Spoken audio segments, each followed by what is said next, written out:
আসসালামু আলাইকুম রহমতুল্লাহ। নতুন ক্যানেলের কাজ চলছে।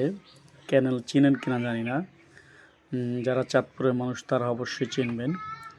এই ক্যানেলের কাজ হলো এই যে কৃষি জমি দেখেন, এই কৃষি জমিগুলোতে পানি দেওয়া।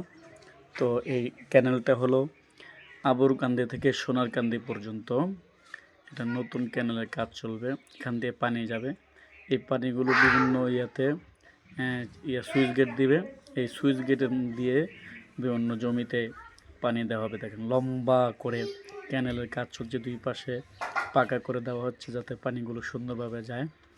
এটা শুধু একমাত্র মতলবুত্তরই মনে হয় আছে, অন্য কোথাও আছে কিনা আমার জানা নাই।